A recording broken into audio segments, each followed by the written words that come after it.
End game के बाद से मार्वल वालों ने काफी सारे नए सुपर हीरोज को इंट्रोड्यूस किया है, जिनमें से कुछ तो ऑडियंस को बहुत ही ज्यादा पसंद आए हैं, लेकिन कुछ का हाल थोड़ा बेहाल सा है। लेकिन जो सुपर हीरोज ऑडियंस को पसंद आए हैं उनमें से एक है मून नाइट। आप सबने इसकी सीरीज देखी होगी एंड आई थिंक कि आप सभी को ये सुपर हीरो पसंद भी होगा। तो आज की इस वीडियो में हम मून नाइट की ही एक्चुअल कॉमिक वाली स्टोरी को जानेंगे कि इसकी एक्चुअल कहानी क्या है, इसके बारे में सब कुछ। तो चांदनी रात के चांद को इमेजिन करते हुए चलिए शुरू करते हैं। तो कॉमिक्स के अंदर मार्क स्पेक्टर एक भाड़े का टट्टू होता है जो कि लोगों से पैसे लेके उनके लिए काम करता है, काम चाहे जो भी हो, रॉबरी करना, किसी को मारना, एनीथिंग। तो एक बार मार्क स्पेक्टर को एक कॉन्ट्रैक्ट मिलता है कुछ आर्कोलॉजिस्ट की हेल्प करने का, जहां पे मार्क स्पेक्टर और उसका एक दोस्त रॉल पुशमैन ये दोनों आर्कोलॉजिस्ट की हेल्प करने के लिए जाते हैं। और उन आर्कोलॉजिस्ट के साथ एक लड़की भी होती है जिसका नाम था मैरलिन। अब वहां पे खुदाई के दौरान इन्हें मून गॉड कॉन्शू का एक स्टैचू मिलता है। तो मार्क के साथ जो बंदा गया था रॉल पुशमैन, उसको लगता है कि यहाँ पे कोई खजाना है, तो फिर ये लोग गॉड की ये मूर्तियों के ऊपर क्यों टाइम वेस्ट कर रहे हैं। तो वो एक एक करके सबको मारना शुरू कर देता है और जब मार्क उसे रोकता है तो वो मार्क को भी घायल करके वहीं पे मरने के लिए छोड़ के चला जाता है। मार्क जैसे तैसे करके रेंगते हुए कॉन्शू के स्टैचू तक पहुंचता है और तभी कॉन्शू खुद उसके सामने उसके माइंड में आ जाते हैं। तो कॉन्शू मार्क को एक ऑफर देता है कि अगर तुम मेरे सेवक बन जाओ तो मैं तुम्हें बचा लूंगा। और मरता क्या ना करता मार्क स्पेक्टर ये डील कर लेता है और यहाँ से जन्म होता है मून नाइट का। अरे रुको,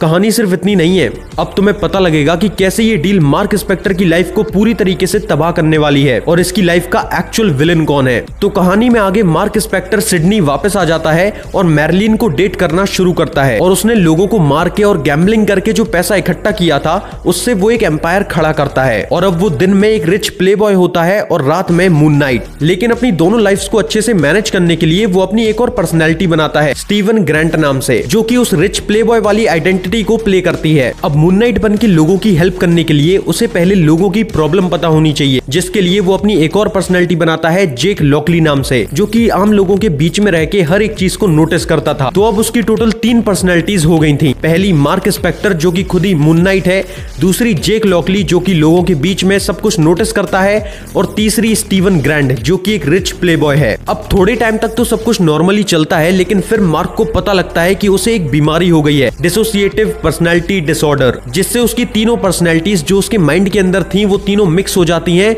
और अब उसे खुद ही नहीं पता रहता कि कौन सी वाली रियल है। और यही चीज इस कैरेक्टर को इतना ज्यादा फैबुलस और इंटरेस्टिंग बनाती है, यानी कि ये सुपर हीरो खुद ही अपनी सबसे बड़ी वीकनेस है। लेकिन अगर तुम्हें लगता है सिर्फ इतना, तो इतना ही नहीं है। एक्चुअल में मार्क स्पेक्टर की लाइफ का सबसे बड़ा विलन है कॉन्शू। हाँ, खुद मून गॉड कॉन्शू, जिसने मार्क को ये सारी पावर्स दी हैं और मून नाइट बनाया है। अब कैसे, इसके लिए पहले कॉन्शू का बैकग्राउंड जान लो। तो देखो, कॉन्शू एक इजिप्शियन गॉड है जो कि बिल्कुल पुराने वाले लोकी की तरह है, यानी कि एकदम मतलबी कैरेक्टर जिसपे कभी भी भरोसा नहीं किया जा सकता।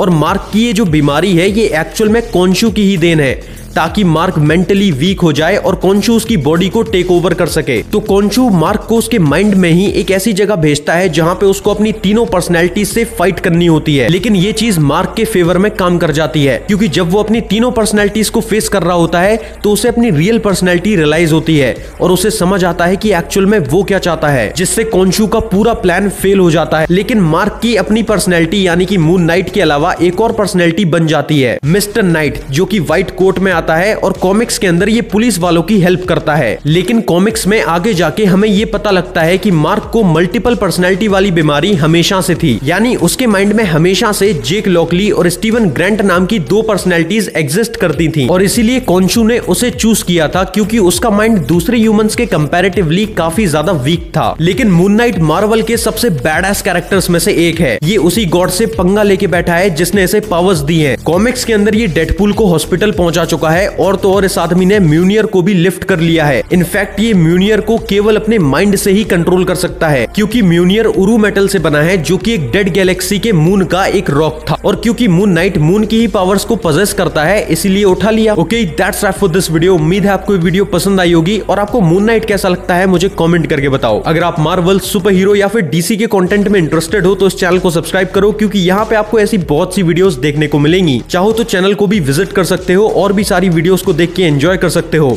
हम मिलते हैं फिर से किसी नई वीडियो के अंदर, तब तक के लिए बाय।